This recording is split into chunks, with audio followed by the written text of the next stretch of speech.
Hello everyone, I'm Meteorologist Charlie Ironmonger. Thank you so much for joining me today for your noon news and weather update from the First Alert Desk. Now we've got news out of Pitt County where two men who were allegedly involved in the home invasion, the violent home invasion of last week, have now been arrested. Jonathan Garcia Larios and Zaid Maiden were both arrested on Friday. 21-year-old Garcia Larios was first booked into the Franklin County Jail and then transferred to Pitt County on Sunday, while the 21-year-old Mayan of Chapel Hill was booked into the Orange County Detention Center with no bond. Both men have been charged with first-degree burglary, assault with a deadly weapon with intent to kill, inflicting serious injury, first-degree kidnapping, and first-degree forcible sex offense. The home invasion happened early Wednesday morning of last week on Lewis Street, which is in the Cherry Oaks neighborhood off of Fire Tower Road. A Pitt County Sheriff's Office investigation report says a victim who was in the home was severely beaten and tied up. Warrants say Garcia Larios and Mayan used an edged weapon to assault the victim. Deputies say evidence from the home invasion was found at an apartment in Chapel Hill. The two are being held without bond, and deputies say ICE detainers have been placed on both suspects as both are in the country illegally. And now we want to turn to the shutdown, at least partial shutdown of the federal government as Congress debates over funding for the Department of Homeland Security. NBC's Alice Barr has more. This morning, the reality of another partial government shutdown is settling in after the Department of Homeland Security ran out of funding over the weekend with no deal on reforms to immigration enforcement operations. We need change that is dramatic, that is bold, that is meaningful. We have to protect law enforcement. While negotiators struggle for common ground, ICE and Border Patrol at the center of the dispute are still funded through what President Trump called the Big Beautiful Bill, while critical workers at FEMA, the Coast Guard, and TSA are once again working without pay. People's lives and livelihoods are being played with here. Union leader Andrew Cardosa says many TSA agents are still recovering from the last shutdown in the fall that snarled air travel for weeks. He says they can't afford another extended stretch without pay. For me, eventually, it's going to come down to, do I put gas in the car to go to work for free, or do I put food on the table with that money for my kid? Democrats argue they have to stand firm in the wake of the shooting deaths of two American citizens by federal officers. They're demanding changes, including a uniform code of conduct for ICE and Border Patrol, judicial warrants before immigration arrests, and no masks on officers. No police department in America doesn't identify themselves. What are you going to do, expose their faces so you can intimidate their families? What we want is ICE to be able to do their job. Congress is out until next week, but could come back to vote if there's a deal. In Washington, Alice Barr, NBC News. Well, thank you, Alice, for that report. We now turn to your weather forecast, and we've got clouds over the east and winds blowing in. Both of those aspects of your forecast keeping us cooler today than our seasonal average of the upper 50s. Likely going to be looking at the low to mid 50s later on this afternoon.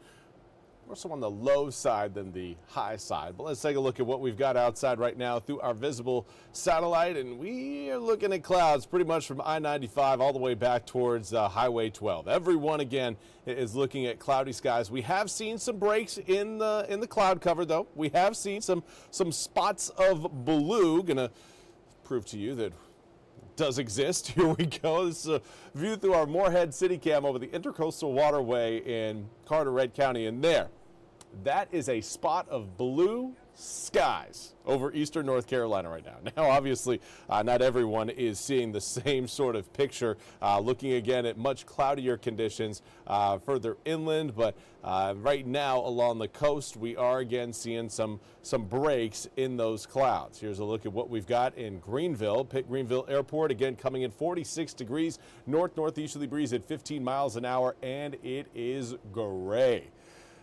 That breeze is certainly bringing in the cooler air, keeping us in the mid to upper 40s right now. We've seen very little heating over the past several hours. And that spells trouble for anybody who wants to maybe go out and do a little driving. Make sure you have a jacket on so you can stay a little warm, especially when you factor in the winds. Wind chills are going to be a factor today. Make you feel about 5 to 7 degrees colder than what your thermometers are showing. So winds currently 10 to 20 miles an hour sustained. We do have Beaufort coming in at a 21 mile an hour sustained wind, as is Kenansville. Most of eastern North Carolina, though, again, falling in that 10 to 15 mile per hour range. Let's take a look, though, at what winds are going to be doing as we head through the next really couple days. This is really going to explain why today is cold and tomorrow and the days following will be warm. Today, northeasterly winds, bringing cold air off of the Atlantic and in from the north. Then we get later on in the evening and those winds will start to calm down. Inland areas, again, seeing single-digit wind speeds by the time we reach around 7 p.m. later on tonight. Now, with winds going calm, it usually means there's a bit of a wind shift that will occur. Early Tuesday morning, winds coming in more out of the south, eventually out of the southwest. This is going to bring in some heat, starting on Tuesday and lasting all the way through Wednesday, Thursday, and potentially even Friday. In fact, we are looking at mostly cloudy skies coming up on Wednesday. But the lack of sunshine will not keep our air temperatures from reaching the 70s. These winds that you're seeing across the east on Wednesday will be enough to carry those air temps all the way into, again, I would say the low 70s. Some areas later on this week are going to be seeing the mid 70s. But for this afternoon, northerly winds sticking with us, so we're not looking at any sort of big warm-up here, despite maybe a little bit more sunshine over the tail end of the day than what we've seen to start the day. But winds calming out of the north is step one in really warming us up. Step two, getting those winds to shift. Step three, getting some sunshine. All of those are going to be happening overnight tonight into tomorrow morning. And then we get to enjoy tomorrow afternoon, low 60s. Going to feel very nice, very comfortable. But if that's not warm enough for you, here's a look at, again, what we've got coming up over the following several days. 52 today, 63 tomorrow, 72 on Wednesday, 73 on Thursday, 76 expected by the time we reach Friday. Now, by the tail end of the week, we will start to see another opportunity for some rain showers to come through. We're not looking at any sort of major system, but with air temperatures getting as warm as they're going to be coming up Friday and Saturday, Saturday's cold front could give us a chance of some thunderstorms around eastern North Carolina. Still too early to determine whether or not we'll see any sort of severe wind gusts with that system, but certainly something we are keeping an eye on. Until then, though, enjoy the warming weather. I know today is not considered warm, but we will be there by tomorrow, and we will certainly be there as we head towards Wednesday, Thursday, and Friday, or the tail end of this week. Well, that's all we have time for today's noon news and weather update from the First Alert Desk. I want to thank you all so much for joining me. We'll be back with more news and weather coming up at the top of the hour. Until then, have a fantastic rest of your Monday.